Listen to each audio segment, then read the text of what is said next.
Welcome back to BWO Daily, your source for news in sports entertainment and the world of professional wrestling from you boys at Busted Wide Open. My name is Nick Howell. And I am Sir Ian Dangerous, and welcome to the show today. Nick, the first thing we're going to talk about is Road Dogg.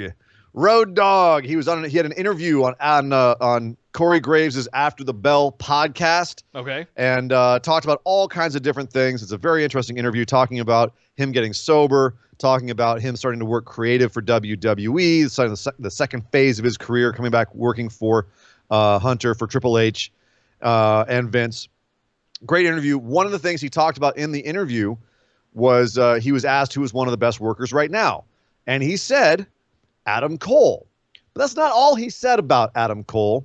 I'm actually going to read the entire quote so he's not taken out of context here. Okay. He said, Adam Cole is the most professional and most talented. He gets it. He gets every aspect of it. He could cut a promo. He is one of the guys where you tell him, I need you to do a minute, and that's all you say to him. He gives you a minute of hiccupless verbiage that makes you go, okay, that was perfect. Thank you every single time. That's Adam Cole in a nutshell. He's also a great worker. He has a great psychology. So he puts him over, right, Nick? He's putting him over big time. That's how you would describe the best ever, right? Like what you just said. Right. But then he says, if he was Karrion Kross's size, he would be the Universal Champion right now. And if he wasn't, I'd be wondering why. That's the kind of guy he is. That's the kind of human he is. So I was with him until that point. I was like, wow, he really thinks a lot of Adam Cole. And I think that, like, to be fair to our boy Brian James here, I think that he even meant that as a compliment. Yeah. But isn't that in some ways like a backhanded indictment of the system at WWE? Like how they perceive people? Yeah, if you're not 6'4" and jacked and 265 pounds, you're never going to reach that top level. Yeah. Maybe not never, but like you're not going to get fast-tracked the way that Karrion Kross is. Karrion Kross is coming in right now with every single rocket in the building attached to him. Exactly. He's coming in. His first match is going to be against an ex-NXT champion, top guy. He's got this incredible entrance they've given him. Scarlett's all the hype with him, in the world. right? All that stuff. Sure. Now, Adam Cole came in. The first thing he did was super kick Drew McIntyre, who was champ at the time. So he definitely, they rolled out the red carpet for Adam Cole. He's the longest reigning NXT champ of all time. So it's not like they haven't totally given a lot to Adam Cole and done a lot for him. But the thing that stuck out about this to me was this. I mean, that in a way, that's kind of like, if I were Adam Cole, that I would definitely be looking at that and going, have I reached my peak already in WWE? Are you saying, like, looking at people that go to the main roster and how that's hit or miss, how they're handled, is this basically as good as it's going to get for Adam Cole? The reason I ask this is because Adam Cole's contract is up in August, according to many reports. And, he's friends with the Elite. He's a former member of Bullet Club. His girlfriend, Britt Baker, is over in AEW. And if I heard something like this come from one of the brass in WWE, one of the people that was in charge of my career and how far I could go in that company, whether or not, normally Road Dogg is a supporter of his, if I was to hear that, and that was Road Dogg's perception of how the company views Adam Cole, I would definitely be looking at that and saying, I could go over to AEW and be a champ within a year because that's the kind of way they would look at me. They've already got an MJF, though. They don't need another one. I don't think he'd be. No, he's a different animal altogether, especially given his previous relationship with all the group over there. He would bring a whole different dynamic to it. Yeah. So yeah, that's something that I just kind of looked at, and I like I said, I want to give credit where credit's due. Road Dogg was putting him over by saying this. I'm not saying that Road Dogg was dissing him, but I did want to point out that is a very telling statement. Yeah. To come out of this interview. Two things. One, we've had Daniel Bryan and we've had Kofi Kingston. That's really about it when it comes to little guys. As champions. Daniel Bryan had his one big shining moment, which was great. Kofi had his one big shining moment, and then he lost the belt to Brock in 6 seconds. Right. And he hasn't looked back since. And he's right back to where he was beforehand. Yep. So, comparing it to Kofi Kingston, I think is actually it might even be more telling. Is like, yeah, one day you may get a break because the people rally behind you, but we'll kick you right back down to where we believe you should be, what your peak is after that. And we made the comment recently on the main show about we're seeing Billy Gunn ringside in AEW now, and he was in that Battle Royal last week, and he's massive. Yeah. And if the irony of that is that he was an average size guy like in the Attitude Era. Slightly bigger than average. Like he fit in with DX. He was like the tallest member of DX, but not by much. Yeah. But he's like, Luchasaurus is considered one of the biggest guys in AEW, and Billy Gunn is taller than Luchasaurus. Yeah. Like that's the standard. And for as much as WWE has shrunk, in average size across the board, they're still the land of giants. They're still the land of big dudes. Yep. And Adam Cole is not a big dude. So, and them's the facts. So it'll be curious to see what happens if things do go down in August and your NXT champion runs out the door over to AEW. We're going to look back at this moment and go, was this one of the factors? Speaking of big dudes, though, Nick, one of said big dudes is Jinder Mahal, ex-champion Jinder Mahal, who just recently came back on Monday Night Raw and made his presence felt. I was very excited to see him potentially get into a program with Drew. That was the rumor. The rumor was he was going to be Drew's next opponent. SummerSlam match. 3MB explodes. Yep. Whether or not people who are listening to this were excited about that was the idea. I personally would be down for a Jinder redemption story, but that's neither here nor there because he's out. Apparently something happened to his knee. He had to have surgery again on his knee. And this was just reported earlier today. He posted a picture where he's got his knees all bandaged up, had to go under the knife. And they didn't say why. They didn't say what exactly it was. So we have absolutely no turntable for his return. But he definitely won't be getting into a program this summer. Although he does promise that his journey will continue when he comes back. But yeah, that threw a spanner into the title plans for this summer. Maybe Bobby Lashley will be feuding with Drew for even longer than we formerly had anticipated. So they're that's doing a bummer good work with MVP. So I'm not too mad at it. But I'm not mad either. I'm disappointed because I think we all kind of secretly wanted to see what would happen with the modern day Maharaja coming back. It's funny with Jinder because I want to throw this out there to people that there's a guy that, much like Drew McIntyre, was fired, went and rebuilt himself on the indies and came back. And I know there was some stigma because people were questioning how he got into the shape he got into, and fine, that's out there.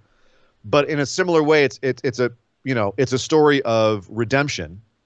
But they just jacked him to the main event so quickly, despite perceptions, and the work rate wasn't quite the same as Drew, and so people just it didn't work at all for many reasons, and we could spend a lot of time talking about why it didn't work. Right.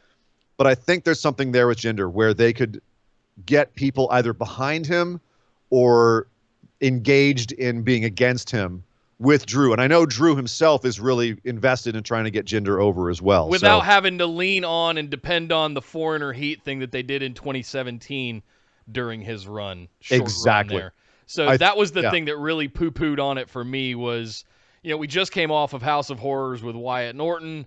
And then out of nowhere, one Colossus, Jinder Mahal's the champion, and everybody's looking around going, "What is happening in WWE? Buildings are on fire. Sister Abigail's dead, and who's Jinder Mahal?" Yeah. So it is going to be a while before we see what if they can rehabilitate Jinder Mahal. He's got to go do some rehab of his own on his knee. So get well soon, Jinder Mahal.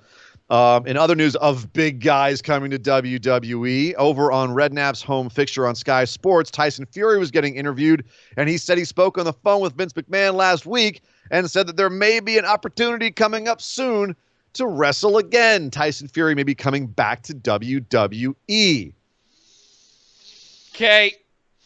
They've been circling about whether they're going to do that other Saudi show or not. The only reason they haven't is because of the pandemic and other things going on. So as soon as travel restrictions are made lighter again, as long as they keep him in Saudi Arabia, whatever. I'm not excited about that at all, but it may look like it's happening. So Yay. Awesome.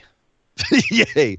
Something to get excited about, however, though, is that WWE may have done away with their, quote, free month. If you sign up, you get a free month, but they've replaced it with a free tier, or rather they will be on Monday, as per PW Insider.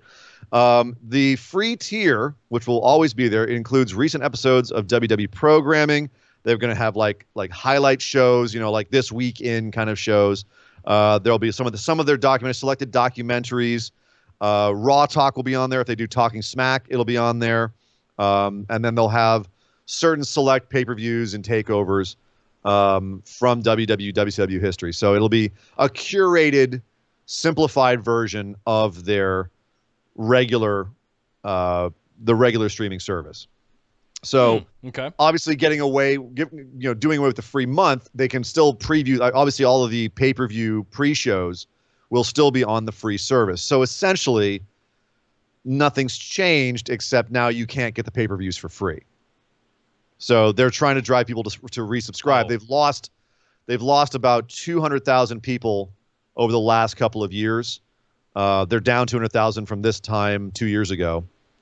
And I would be curious if the fact that it's $10 a month is the thing that's keeping people from watching consuming content on the. Yeah, listen, if they show up at one of the quarterly reports and say, yeah, there's 1 million new people watching the free tier of the WWE Network, color me shocked, because I don't think that's the reason that people aren't consuming. There's either some level of cancel culture from people being unhappy with something WWE did, or people just aren't interested anymore. But you'd think that. But 3 years ago, for WrestleMania, there was 476,000 free subscribers, and there was 1.62 million paid. Okay. Last year, it was 233,000 did it for free, and 1.76 million paid. So that was actually up. Oh, excuse me. Sorry, the first number was this year's. 476,000 free subscribers and 1.62 million paid this year. 2 years ago, it was 316,000 free and 1.8 million paid. So again, they're 200,000 down from 2 years ago, but they're only 150,000, 160,000 up. But then last year there was only 233,000 free and 1.76 million paid.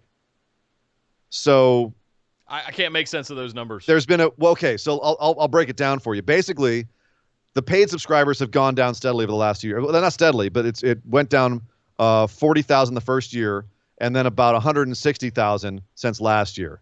Whereas the free subscribers over doubled since last year. So they looked at that and they said, we can't do this free thing. We can't give away these free big pay-per-views anymore. We've got to make them pay for the pay-per-views. So they're going to do that by taking away the free month. Like, yeah, you get this pay-per-view and this pay-per-view if you sign up now. And then people just cancel after that free month. Yeah. They're going to say, no, you have to sign up. Or go get a new Gmail address every month. Right. But pay us. Well, no, because it's not going to work anymore. Right.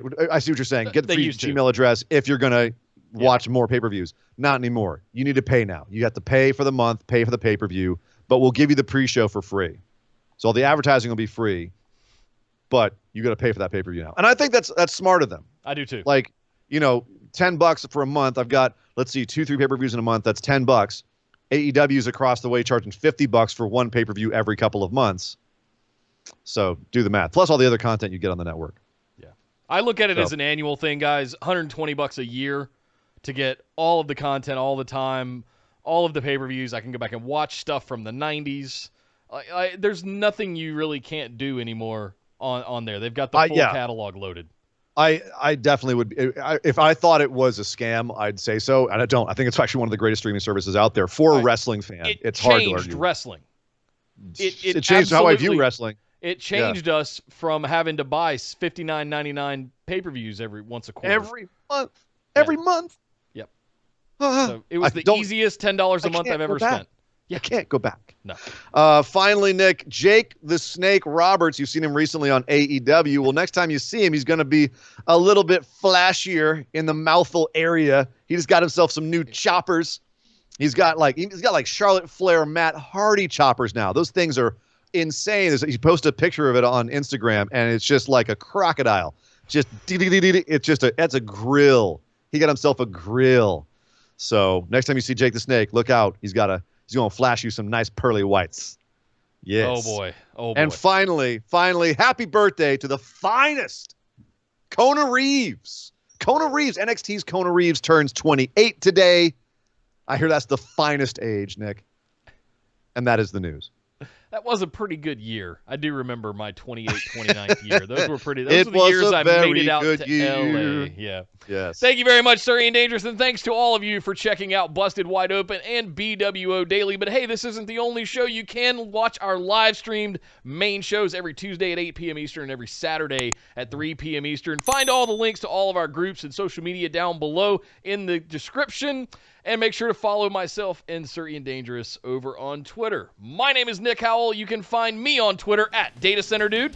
And I am Sir Ian Dangerous. You can find me on Twitter at Sir Ian Dangerous. And we will see you guys next time.